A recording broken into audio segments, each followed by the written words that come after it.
pessoal do livro que li, realmente consegui estrear aqui no canal. Depois de muitas tentativas, eu confesso que eu já fiz alguns vídeos, mas não postei nada, porque eu não gostei do produto final. Não gosto de me ver, na verdade, em vídeos, então isso acaba atrapalhando um pouquinho as minhas postagens. Eu vou estrear fazendo uma pseudo-resenha, na verdade vai ser um resumão, mais uma opinião sobre o livro Uma Curva no Tempo, da Dani Atkins. Eu acho que é Atkins o sobrenome, eu não tenho certeza como se pronuncia, mas eu acredito que seja. É o primeiro livro da autora, o que é muito bom, porque o livro é muito bom. Eu pensei a princípio em fazer uma... Assim que eu terminei de ler o livro, eu li esse livro em mais ou menos um dia, e assim que eu terminei a leitura, eu falei, caramba, eu preciso escrever, eu preciso fazer uma resenha. Mas eu não consegui. Por quê? Eu fiquei com medo de que a minha resenha contasse partes importantes da história, da narrativa, e com isso a história acabasse perdendo a graça para quem ainda não leu. Porque para quem leu, ok, é bacana ler uma resenha, ler uma opinião detalhada sobre a história, porque você já conhece a história, você já sabe o final, você já sabe todos os dramas e as entrelinhas que acontecem na narrativa, mas para quem não leu ia acabar perdendo um pouco a graça. E eu sou totalmente contra contar finais de livros, finais de tudo, né? Na verdade eu sou meio contra spoilers. Eu acho que mais rica em detalhes é a de Uma Garota que Você Deixou Pra Trás, da Jojo Moyes. Eu acho que é a resenha mais completa que eu fiz até agora, mas porque a história tinha muita coisa pra contar, né? Era uma história assim relativamente grande, não era um livro enorme, mas era uma história rica em detalhes e passagens. Então deu pra fazer uma coisa detalhada sem contar a moral da história, sem contar mesmo o final dos personagens. Mas desse livro aqui, eu achei que não ia dar pra fazer isso. Porque eu falei assim, cara, eu vou contar alguma coisa importante sobre a vida da Rachel, que é a personagem principal. Então eu preciso fazer mais uma opinião mesmo sobre... Bom, eu vou fazer um resumo da história. A história basicamente se passa em dois períodos. Em primeira pessoa, quem conta é a personagem principal, a Rachel. Ela, na verdade, ela conta fatos da vida dela atuais e o que aconteceu quando ela tinha por volta de 17 anos. Que na verdade ela estava se formando no ensino médio e ia para a universidade. Ela e os amigos dela, o grupo de amigos dela, resolveram se encontrar para comemorar a formatura. E aí acontece uma tragédia, acontece um acidente e aí começa todo a desenrolar.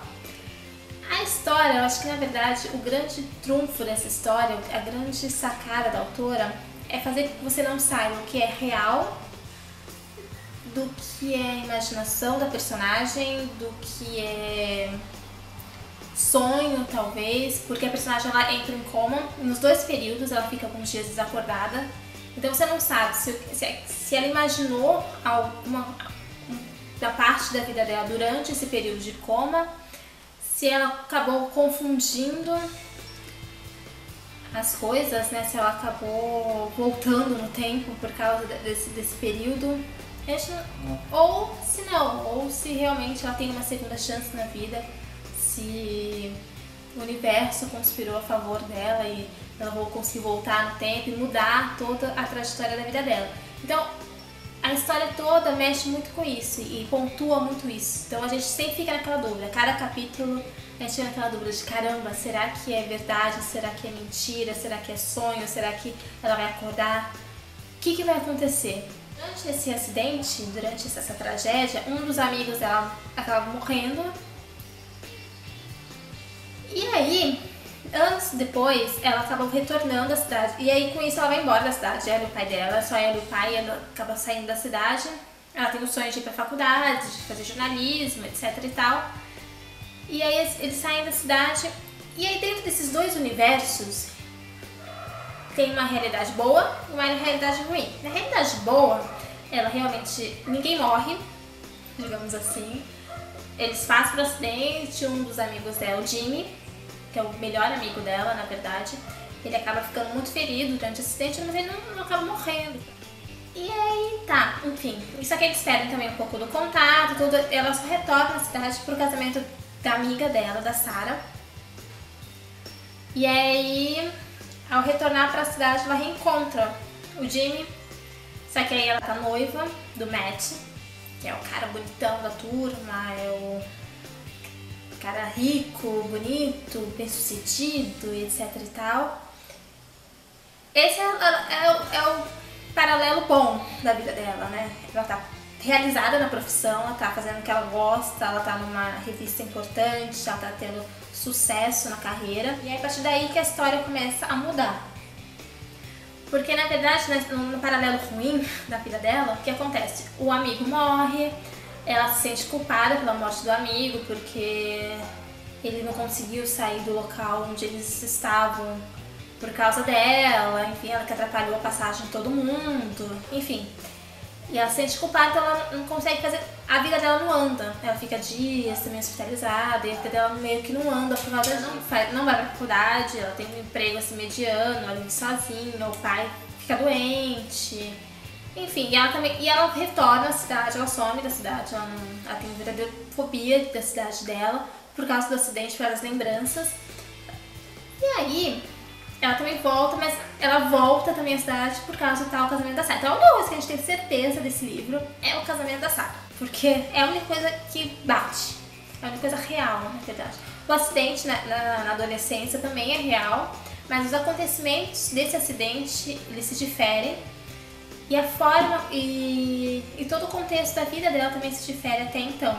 A única coisa que liga os dois paralelos é o retorno à cidade por causa do casamento da melhor amiga. Só que nesse paralelo, ela não tá namorando, no paralelo ruim, né? Ela não tá namorando, ela não tá noiva, ela não tá nada. E ela volta e ela tem fobias, ela tem dores de cabeça e tudo mais, e ela resolve visitar a lápide do amigo. E aí ela entra meio que no desespero, e ela tá tendo fortes dores de cabeça, essa dor de cabeça piora, talvez por causa da emoção de estar ali, não sei. E ela acaba desmaiando, e aí tudo acontece. E aí é um clarão, é um branco, é tudo. E aí a história começa a se chocar, porque aí ela também ela apaga tanto no paralelo ruim quando ela é assaltada, porque ela fica traumatizada, e ela cai, ela bate a cabeça, enfim. Eu não lembro se ela bate a cabeça, mas eu sei que ela apaga. E no paralelo ruim também ela apaga, só que no cemitério. E aí, quando ela acorda, as coisas começam a se contradizer, porque ela tem a realidade boa com as lembranças, a realidade paralela boa com as lembranças da realidade paralela ruim. Então essas duas histórias, esses dois desfechos da vida dela se entrelaçam. E aí fica aquela... E aí, a partir daí, a história começa a deslanchar, porque a partir daí ela tenta descobrir o que é real, o que não é real. Como assim? Ela revê o amigo que ela julgava estar morto, ele tá vivo, e ela fica, como assim você está vivo? Como assim eu estou noiva? Como assim eu tenho uma vida boa? Como assim eu tô realizada? Eu fui pra faculdade? Como assim eu vou casar? Tô prestes a casar, tô noiva? E então ela começa a se questionar muito isso. Não, gente, eu não tô louca. A minha vida aconteceu de forma diferente. Você morreu, tipo, o cara tá vivo na frente dela. Ela fala, não, você tá morto, você morreu naquele dia. E aí a história vai fluindo. Então, e a partir daí a autora começa a jogar detalhes e fazer revelações. A gente vai descobrindo, na verdade, junto com a Rachel, o que é real e o que não é real. O que vale a pena ser real? Será que vale a pena correr atrás e provar para todo mundo que a realidade que ela julgava, a realidade paralela ruim, né, vamos dizer assim, é a verdadeira? Ou será que é melhor seguir em frente com a vida paralela boa, ali com o Jamie vivo, com ela realizada profissionalmente, com o pai bem de saúde? Qual das duas vale a pena abrir mão? Será que não é melhor esquecer o lado ruim? Será que é melhor correr mesmo atrás do que ela acredita ser a vida dela de verdade? E aí a gente vai descobrindo aos poucos o que é verdade, o que não é verdade. E eu não vou falar mais nada, porque senão eu vou acabar contando o final da história. Mas o final da história é muito bacana. Muito bacana mesmo. Porque e é uma realidade assim, é uma história que foge um pouco da realidade da vida, né? Ninguém acorda assim numa vida diferente, né? Pelo menos eu nunca ouvi falar. E eu gosto muito desse tipo de história, eu gosto muito desse tipo de história que foge um pouco da realidade mesmo, que foge um pouco do que é real. Tem essas nuances de, nossa, que bom se as coisas acontecessem dessa forma, né? Tem muitas histórias assim. Tem um outro livro também que se chama O Céu Vai Ter Que Esperar. Eu já fiz resenha dele no blog, que também tem isso. E eu acho muito legal mesmo. Então, é isso que eu tenho pra falar do livro. O resumo da história é esse. E eu vou falar o que eu achei dos personagens e o que eu achei da história, da construção da história. A primeira coisa que eu queria falar, antes de qualquer coisa, é sobre não sei se eu diria que é a tradução ou se eu diria que é a revisão do conteúdo. Eu achei alguns erros, eu fiquei bem chateada porque eu achei alguns erros assim erros bobos e assim, página após página, sabe? Coisas assim que toda hora, cada capítulo eu achava alguma coisinha e aquilo tava começando a me incomodar. Depois, como eu li assim seguidamente o livro, eu acabei, não sei se eu me desliguei disso, mas aí eu encontrei menos, assim, da metade pro final eu encontrei menos, ou se eu realmente desliguei disso, desapeguei e não reparei tanto. Mas no começo do livro me incomodou muito. Eu não anotei, eu achei que eu ia gravar as páginas, mas óbvio que eu não gravei, né? Claro que eu não ia gravar. Porque eu não gosto de anotar, eu não gosto nem de ler anotando coisas, nem gosto de ficar ticando o livro, eu acho um pecado passar marca-texto em livros, não faço isso. Então eu não tenho exatamente as páginas, mas muita coisa. Não sei se alguém mais percebeu isso durante a leitura, talvez eu tenha percebido porque como eu trabalho com isso, né, com redação e você acaba criando alguns tiques, você acaba, querendo ou não, tudo que você lê, você vai acabar revisando. Então talvez por isso eu tenha anotado um pouco mais, né? Isso me incomodou bastante. Esse é um lado que eu não gostei, que eu fiquei chateada, não é que eu não gostei. Eu não gostei, de fato, mas me chateou um pouco.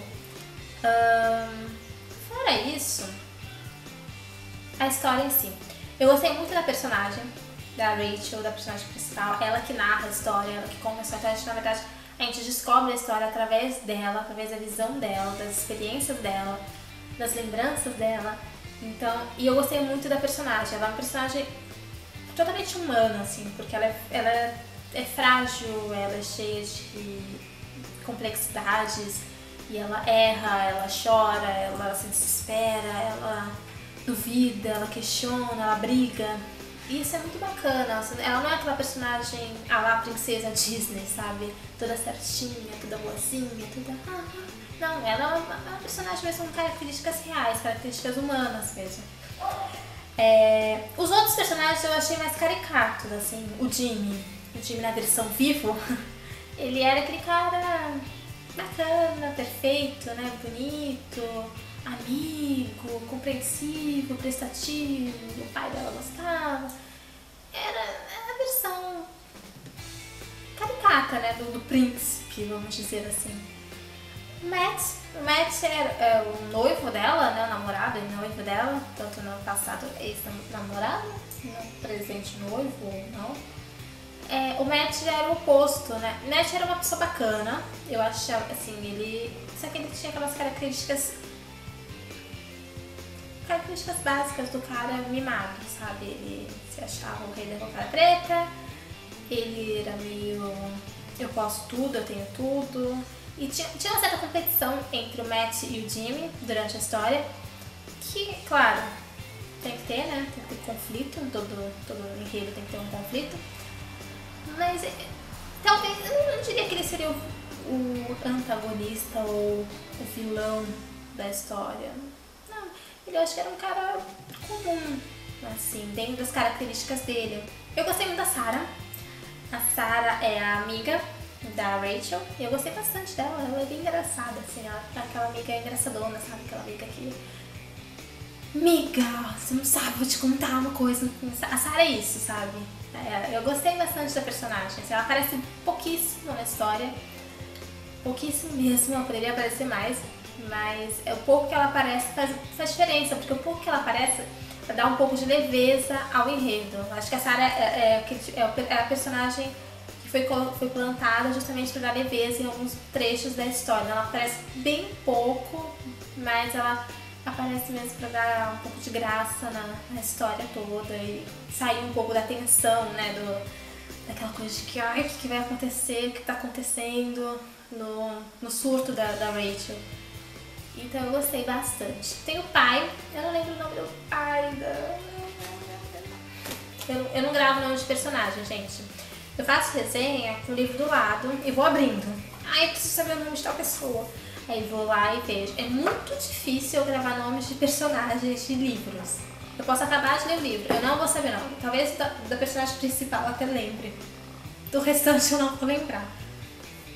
É um problema sério. É um problema bem sério. Eu não vou lembrar. Não vou lembrar. Não, não vou achar também. Enfim, o do pai da Rachel. O pai da Rachel, ele tem um papel muito importante para a história. Eu acho que ele é a base dela. É a base, assim, tanto no lado ruim como... Ele tem um papel muito importante no lado bom, mas ele tem um papel muito fundamental. Eu tô olhando toda hora pra lá. Tô olhando pra paisagem, né? Desculpa. Mas ele tem um papel muito fundamental, principalmente no final da história. A ligação dos dois, do pai e da filha, fica muito visível no final da história. E é um dos momentos assim, mais bonitos da história mesmo, é quando é esse final dos dois. É essa demonstração de carinho, de amor e de compreensão que ambos têm, né, um pelo outro. Sim, o que eu posso falar dessa história? Eu acho que é uma história que todo mundo vai gostar. Se você gosta de Jojo Morris, se você gosta de Mary Kay, se você gosta de John Green, se você gosta de ver de quem mais, de Tunique! De Tunique! Vocês vão gostar bastante desse livro. É o primeiro livro da autora. E ela começou... Eu acho que eu já falei isso, não sei. Eu tenho Alzheimer precoce. É o primeiro livro dela e ela começou muito bem. Muito bem mesmo. É uma história simples, é uma história leve. É uma história que foge um pouco da realidade, mas é uma história bem feitinha, assim. Ela é redondinha, ela tem passagens interessantes. Eu gostei bastante. Eu queria esse livro a primeira vez que eu vi. Quando eu vi a publicação da Arqueiro sobre o lançamento desse livro, eu falei assim, gente, que livro é esse? Eu quero esse livro. Eu não sei. Não julgue o livro pela capa, mas eu super julguei. Falei assim, cara, esse livro tem cara de que eu vou gostar. Essa capa tá dizendo que eu vou gostar dele. Não sei, ela me lembrou um pouco as capas da Jojo... Ela me lembrou um pouco as capas da Jojo Morris, sabe? Como Eu Era Antes de Você... A Garota Que Você Deixa Pra Trás. Ela me lembrou bastante. Até quando eu olhei o nome e pensei, não é dela. Não sei se foi isso, mas eu fiquei louca querendo. Queria. Aí eu fui na livraria, eu olhei pra ele. Aí não trouxe. Resisti. Mas, todavia, porém, eu ficava caçando na internet. Onde tem? E aí todo dia eu recebia e-mail, você sabe, se você entra num site, vai pesquisar alguma coisa, depois você vai receber 300 e-mails sobre isso. Você estava procurando? Vimos que você tinha interesse em tal livro. Você estava procurando tal produto? Não tem mais livro pra você não. Aí eu comprei. Comprei no Submarino. Demorou acho que mais ou menos uns 5 dias pra chegar. Mais ou menos, uns 5 dias, 5, 6 dias, por aí eu não lembro. Pra chegar, e eu não lembro quanto que eu paguei, gente. Eu vou colocar as informações básicas do livro, né, lá no blog, no final junto com a postagem, embaixo do vídeo. Eu vou colocar o resumo do livro, na verdade um resumo não, vou colocar a sinopse do livro e todas as informações básicas, né, número de páginas, editora, autora, aquelas coisinhas básicas que deve ter em toda... bonita, em preto e branco, que deve ter em toda a resenha. Não sei se tá dando pra vocês verem. É bem legal, assim, acho que a proposta do livro. Aqui na orelha tem a primeira parte, tem o lado bom, eu acho, lado ruim, um paralelo ruim. paralelo bom. É bem legalzinho. Eu gostei muito. Eu acho que é uma história que você tem que ler, na verdade, com mente aberta, porque se você for ler esperando que seja uma realidade, uma coisa... Não sei, tem gente que não gosta, é muito fantasioso, isso não acontece de verdade. Amiga, se você quer alguma coisa que seja real, você abre o jornal e lê, né? Eu não sou muito fã de livros de ficção, confesso. Mas eu gosto de romances que tem essa nuance, assim, essas coisas que, cara, não vai acontecer, né? Mas é bacana de ler, é bacana viajar um pouco e ficar pensando, já pensou se acontecesse comigo? Gente, se pudesse mudar tal coisa, seria bom. Então, eu gostei do livro, eu acho que de minha avaliação eu daria 4 estrelinhas para ele. Não daria 5 por causa da questão da revisão. Eu acho que é isso, gente. Espero que vocês tenham gostado, né? Não sei se deu pra entender muito bem. Acho que sim. Mas eu vou fazer um resumão de tudo isso e vou colocar embaixo, na descrição aqui. Embaixo, não na descrição aqui do canal, mas no blog. Não, passa no blog, porque é importante. Deixe seus comentários falando o que vocês acharam do vídeo. Então é isso, gente. Queria agradecer vocês por terem assistido o vídeo. Peço que vocês curtam, se vocês gostaram, dá um joinha, curte. Se inscreve no canal para receber todos os vídeos novinhos. Tem um cachorro aqui atrás de mim. Aqui, ó. Ai, tem um cachorro. Muito. Enfim, tudo volta. Se você gostou do vídeo, dá um joinha. Não se esquece de se inscrever no canal para receber tudo em primeira mão. E curte a fanpage, segue no Instagram, segue no Twitter, tudo O Livro Que Li. Passa no blog www.olivroqueli.com.br, vocês já sabem. E até a próxima. Super beijo pra vocês. Deixe comentários, não esquece, por favor, comenta. Fala o que vocês acharam. Eu sei que esse primeiro vídeo vai estar tudo muito assim, né? Eu tô falando muito com lápis na mão e tal. Mas é por causa pra me acostumar um pouco com a coisa, né? É meio difícil. Vou tentar postar uma vez por semana. Não sei se vou conseguir, mas esse é o meu objetivo de vida. Então é isso, gente. Obrigada por terem assistido o vídeo. Super beijo e tchau, tchau. Até a próxima.